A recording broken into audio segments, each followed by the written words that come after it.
good, YouTube? It's Kiara. 2019 is quickly coming to an end, which means the end of my reading year. My goal this year was 100 books, and I did it! I was so pissed last year because I had the same goal and I only read 93. I was so close and I failed. So I was even more determined to do it this year, and I'm so proud of myself. I read so many amazing books this year, and today I'm going to talk about some of my favorites. So just to mention, Nicholas Sparks and Stephen King are not on this list. I read a few of each of their books this year, and they are my two favorite authors, so it just wouldn't be fair to put them on because they're going to be the top of the list. They're probably going to take over most of the list, so we're just ignoring them this year. But yeah, so I have top 10 favorite books of this year, and I have 3 honorable mentions to talk about as well. So if you want to hear about some of my favorite books that I read in 2019, then please keep watching. To start this off, let's talk about some amazing books that didn't make my list, but I had to mention in this, and that'll be the honorable mentions. So the first honorable mention is the After series by Todd. I'm not going to hold these the whole time because it's heavy. I read this series twice this year and I loved it so much both times. After, if you don't know, is a love story about good girl Tessa and bad boy Hardin and their dysfunctional, toxic, but I guess kind of adorable relationship. This series has a million up and downs, and it does get kind of annoying after a while, but the characters in it are amazing. In a way, you fall in love with every character you are introduced to in this book, and that is definitely the reason that I love it so much. So if you definitely like character-driven novels, I would highly recommend this. It's not for everybody, but I loved it. Next is a duology by Adriana Mather, and that is How to Hang a Witch and Haunting the Deep.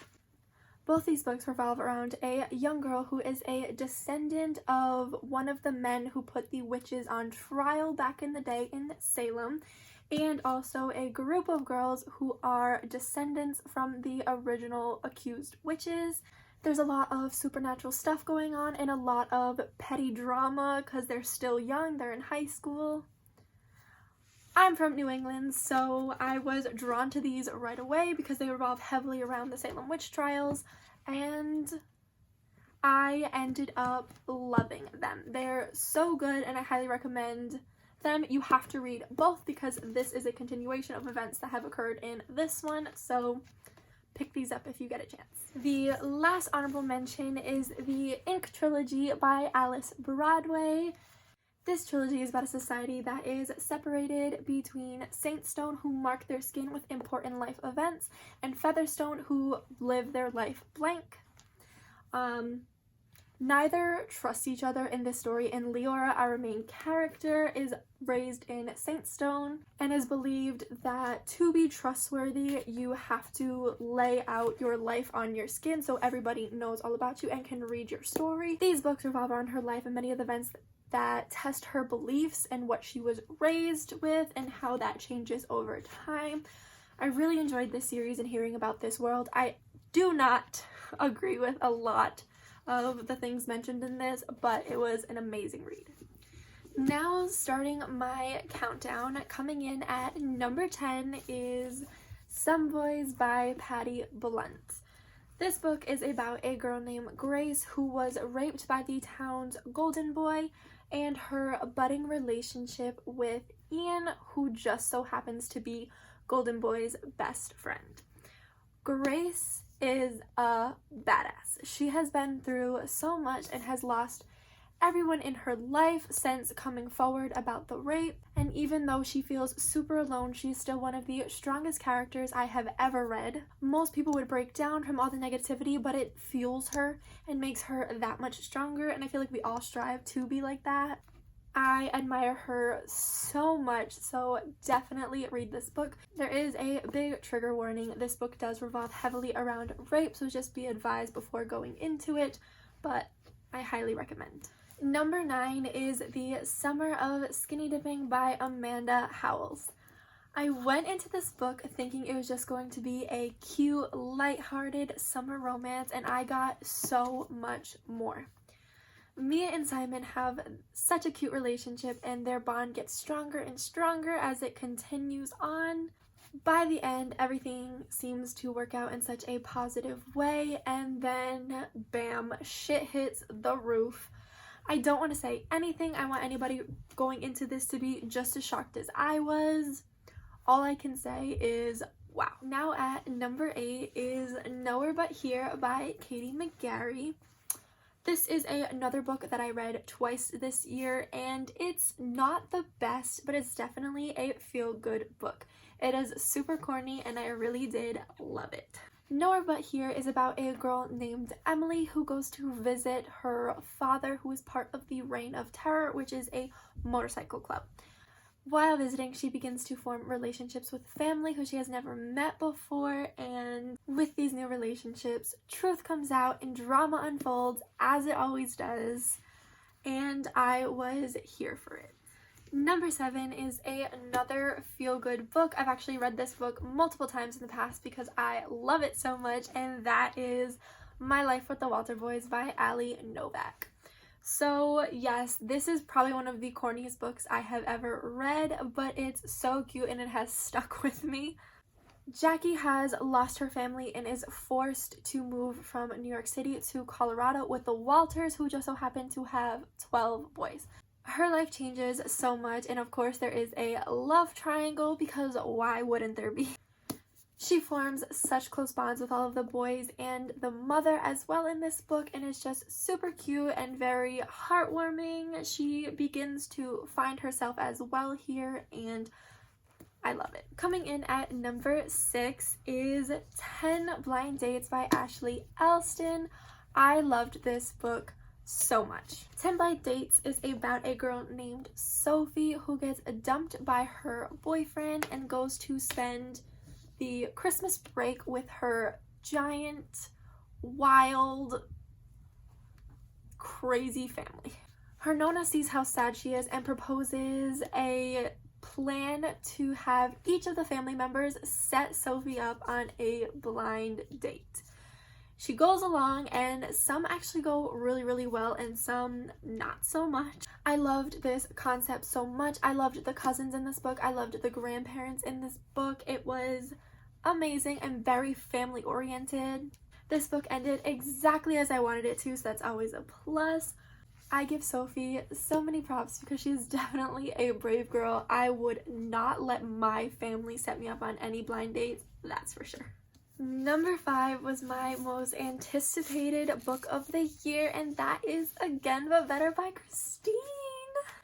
I am a loyal subscriber, and I have been following her writing journey of this book from the beginning, so I was super hyped for this book, and it did not let me down, that's for sure. There's adventure, traveling, love, friendship, messing up, redoing life. It's wonderful. Christine did such a good job and should be so proud. I know I am. I can't even say anymore, just pick this book up. Next at number 4 is On the Come Up by Angie Thomas. I absolutely loved The Hate U Give. It was one of my favorite books of last year, so I definitely had to pick this one up, and I loved it just as much. So On the Come Up is about a girl named Brie who is an aspiring rapper. Her dad was also a rapper, and she's been growing up in his shadow, but she wants to be so much more, and she definitely has the talent. She has the pressure of life and money weighing down on her, so it pushes her to do things that she probably shouldn't do, but eventually everything comes back around to battling and just showing what she really has. I absolutely loved the references to different artists in this book, but also it had like younger references because she is a teenager, so I appreciated that too, and this was amazing. Now for the top 3. Number 3 is The Rest of the Story by Sarah Dessen. I have always loved Sarah Dessen. She's actually one of my favorite authors. The rest of the story centers around Emma Saylor, whose mom passed away, and she was raised by her dad with memories of her mom telling her stories about the lake she was raised on. Emma Saylor gets the chance to stay at the lake with a family who she has not known for a very long time. She begins to feel divided here because her mother is from the working class side of the lake and her dad was raised on the wealthy resort side, and she doesn't know where she belongs anymore. She definitely feels torn, and this book is all about finding yourself, and I loved it. Coming in at number 2 is not one book but 3. I know I'm cheating, but they're all by the same author, and that is The Cellar, The Lost, and The Cabin, all by Natasha Preston. I cannot praise these books enough. She has quickly become one of my favorite authors of all time. These were amazing. The Cellar is about a girl named Summer who was kidnapped. It revolves around her life in captivity and trying to hold on to hope in such difficult times. This book infuriated me so many times, but I loved it. The Lost is about Piper, who lives in a town where teenagers keep disappearing, and she goes to investigate and gets locked in a building in the middle of nowhere where the rooms are set to test your limits. It's a terrifying thing, but this is absolutely brilliant here. I give you so many props, Natasha. This was amazing. The Cabin, and by far my favorite book out of the 3, is about a group of friends who spend the night in a cabin and wake up to 2 of them murdered. There is no sign of forced entry, so they all become suspects, and throughout the book you begin to think that any of them could be capable of doing this. The ending f***ed me up, bro. If you're going to read any of these, read this one. You will never see the ending coming. Maybe I'm just dumb, but I am still talking about this book and I am still in shock from this. Natasha, you f***ed me up and I love you for it. Coming in at number 1, my favorite book that I read this year is Heroine by Mindy McGinnis. Wow. This story is set around Mickey, who gets into a car accident and is hurt right before the start of softball season. She gets put on pain meds and begins to love the way she feels on them, and then eventually begins to need that feeling all of the time. She meets 3 friends who she finally feels comfortable around, and one is a former athlete just like herself who has started to rely on the pain meds to take away all the pain from not being able to play anymore. This only begins with pain meds. This story is about addiction and how easy it is to go from 0 to 100. It paints such a realistic picture about how easy and quickly you can hit rock bottom. It's full of pain and family and heartbreak and loss and just so much, and everybody definitely needs to read this book. I highly recommend. Obviously there is another trigger warning. It is all about substance abuse in any way. There's a lot mentioned in here, but amazing. Definitely my favorite book that I read this year. So those are my favorite books that I read this year. It was really hard narrowing this list down because I did read so many good books. And I was introduced to so many amazing authors who definitely have made my favorites of all time lists. I am now ready for 2019 and to dive into new stories and worlds and all that fun stuff. I'm so ready. Thank you all so much for watching. Please be sure to give this video a like and be sure to share and subscribe to my channel. Also, if you are a reader like me, leave a comment down below some books that I definitely need to read, some of your favorites. I love getting recommendations. Also, go ahead and hit that bell if you want to be notified every time that I post a new video. If you want to stay more up to date with me and my life, all my social media will be listed down below in the description, so definitely give that a follow.